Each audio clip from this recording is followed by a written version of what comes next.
tell our listeners a little bit about being the quarterback back then, a little bit about the style of play, how they decided to do that. Talk a little bit about that for us. Well, back when we went to the Wishbone, I was there.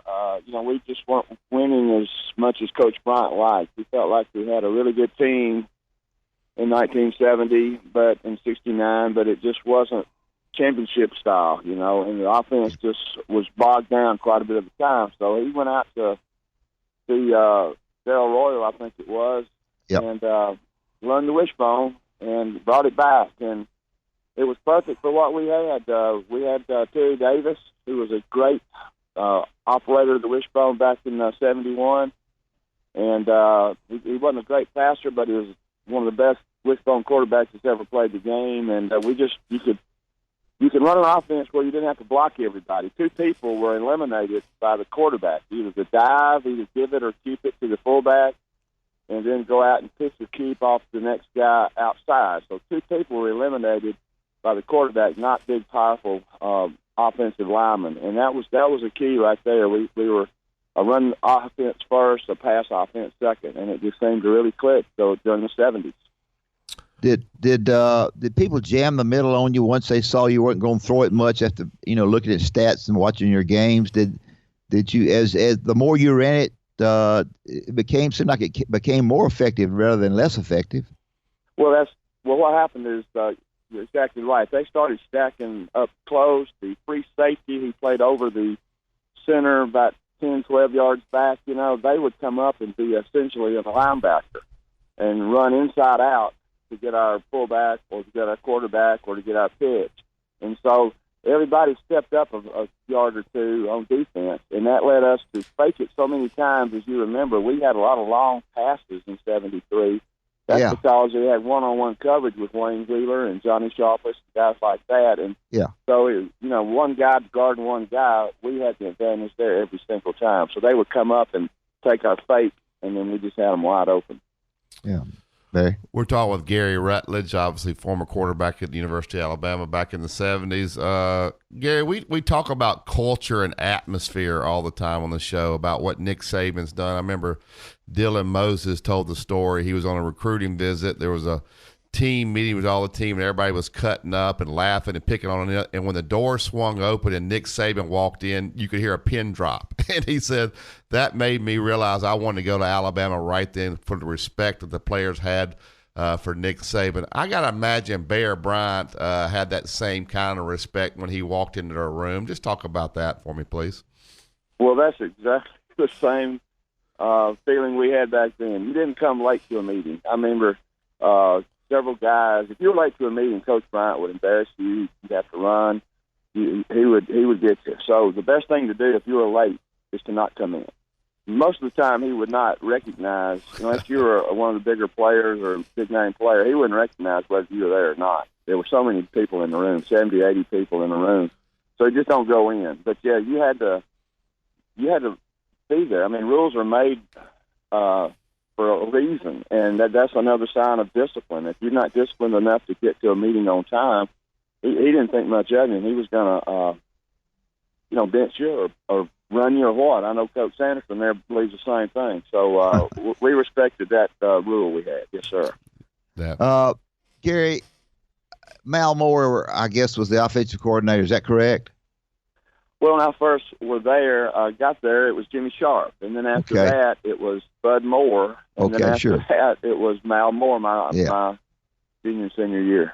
All right, those three guys, when you start out deciding that you're going to make the change that you make to the wishbone, is it a situation where Coach Bryant got in there with you or the offensive coordinators got in there with you? You got to start somewhere. And I think it's interesting to me to hear them try to start Gary Rutledge on running a brand new offense. Talk about that a little bit. Well, as I mentioned before, Terry Davis started it in 71, and then in 72, I backed him up.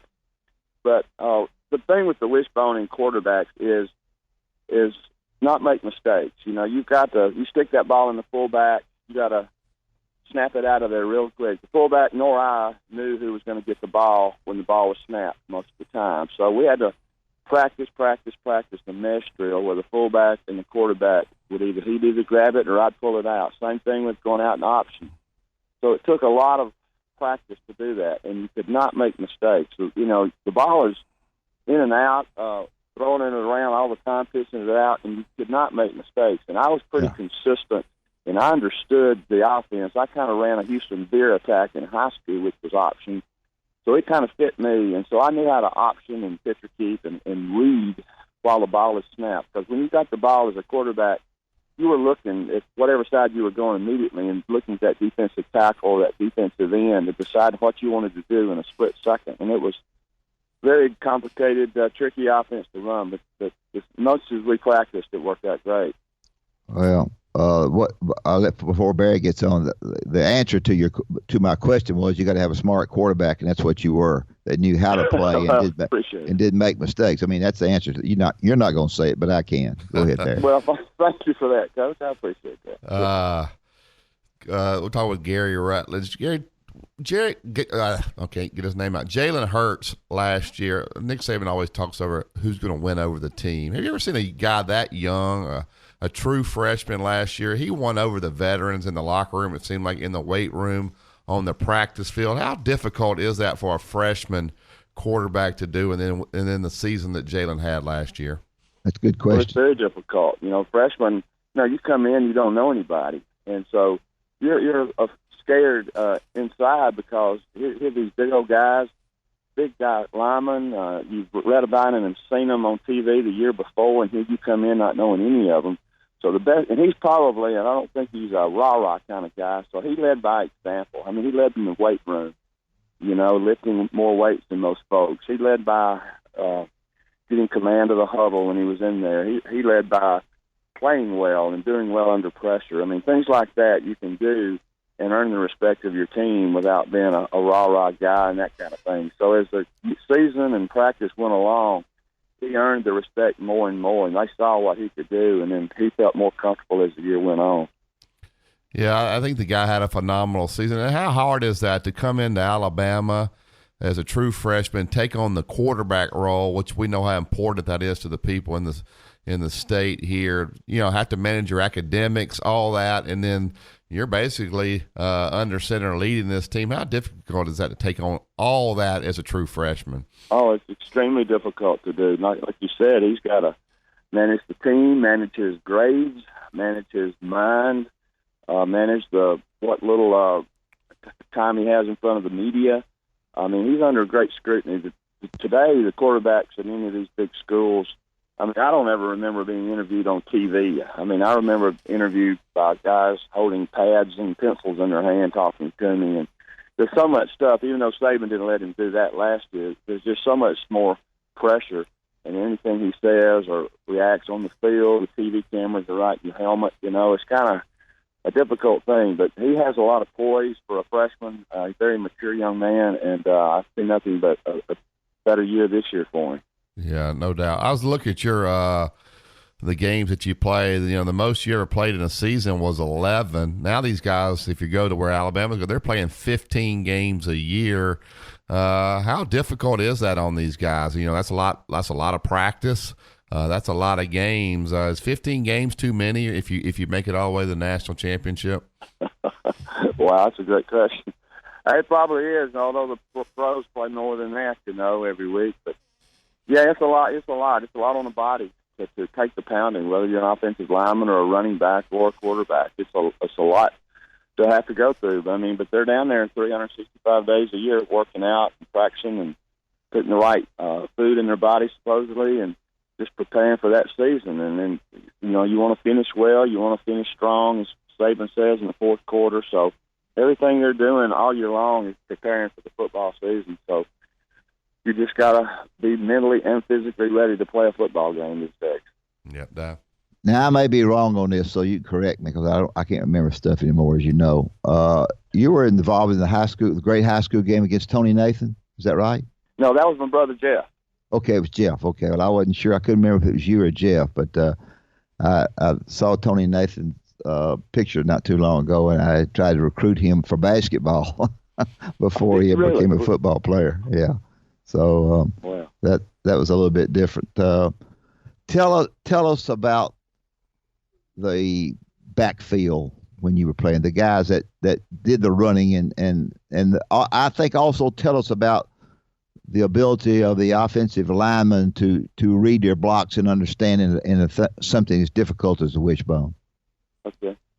Well, starting lineup in the backfield when I was playing was either Ellis Beck at fullback or Paul Spivey at fullback. Yeah. And then we had Randy Billingsley started at one halfback. Wilbur Jackson was the other halfback. And we had Calvin Culliver, James Taylor, people like that. Wide receiver, we had Wayne Wheeler and Johnny Sharpless, that kind of thing. And our linemen, what they did was you scramble block. You did not power block, but you got to the guy's feet and shielded it. And like I said, they'd always leave one guy free for me to read and one guy for me to pitch or keep option off of. And it was all in a split second. So the linemen fired off, and they were trying to cut off the linebackers. The linebackers, their movement, they're trying to flow out there. When we started to flow, they kind of knew we were going to that side. So many times we do a counter option where you step to the right like we were going to flow to the right and then come back left. And so they just shielded, basically. They didn't power block. They shielded. But what it was effective, and that's what they were taught. And then it worked well, and we just go out many times, have a good running lane to run into. So it was great. Where does the kid from Hawaii, Tui, where does he stand, in your opinion, mentally right now, as far as where the coaches stand? To me, it's going to be a little bit of a different type situation because the guy supposedly is very good. I don't know, and I know Jalen's going to get the starting job and should get it. But is it not a little bit of uncertainty there, or am I wrong?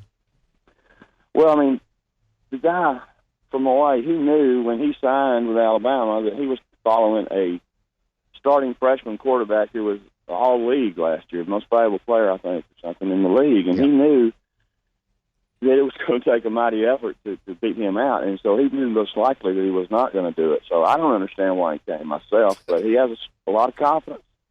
And I don't see him beating out Jalen unless Jalen gets hurt. So I got to respect his decision. Now, I don't know if he's going to be redshirted this year or next year. I don't know if you waste a year on him. If Jalen stays healthy, there's no need to play the guy. But that's just my opinion. I don't know the thinking of the coaches or anything of that nature. He's a great talent. I just don't know that he's going to wait till he's a senior or a junior to play if Jalen's completely healthy and doing a great job. We're talking with Gary Rutledge. Gary, before we let you go, can you give us one Bear Bryant story, either where he scared you guys to death or something where he surprised you? Is there one story that sticks out in your mind? Well, for me anyway, the first play I ever played in the game was against Southern Miss my sophomore year. I was backing up Terry Davis, and we had tearaway jerseys. And back in those days with Musso and those kind of guys, they wanted to tear the jerseys off those guys because when they were not able to read them anymore, they had to take them out. The officials took them out. So Terry, they tore his jersey off, and so all of a sudden they're hollering on the sideline, Rutledge, get in there. So they called me up there, and Coach Mal Moore calls the hardest play in the wishbone. I don't know why he did it, but where you step to the right and go to the left, and that's my offhand. I'd practiced the play and knew how to run it and ran it many times. I was pitching it with my left hand. So he says, counter, 49 options. So I jog out there and run the play. My knees are shaking, my heart's pounding, and so I do the play, and I go out there and pitch it on the ground. And Joe LeBou picks the ball up, and recovers it. Luckily, we didn't lose the possession. And so I'm jogging back to the sideline after that one play, expecting Coach Bryant just to chew me up and down the field. And so I run over there, and there's Coach Moore with Coach Bryant, and Coach Bryant looks at me and looks at Mal and says, Gary, I want to apologize for that sorry play that Mal called. He got You never could figure out Coach Bryant, Coach. You know, he was different. He motivated us differently, said things to us that we didn't quite understand, but he knew what he was doing. You know, that's almost parenting. When my kids think I'm going to be the maddest at them when they've done something, that's when I'm the nicest, you know, and I think it keeps them off guard a little bit. Well, I know you were I know you were in Nashville when I called you. Tell us what you're doing now. Well, I'm retired now, Coach. I'm 65 years old. I was up there helping my son. He bought his first house, so he's painting and doing some things in his house. But I'm enjoying life, playing a little golf. You know, like I saw you the other day, playing tennis still. I play that. So life's good. I love life. Well, I appreciate you being on. It's a great job. I just love to hear the stuff that went on back, you know, years and years ago, and I appreciate you being on.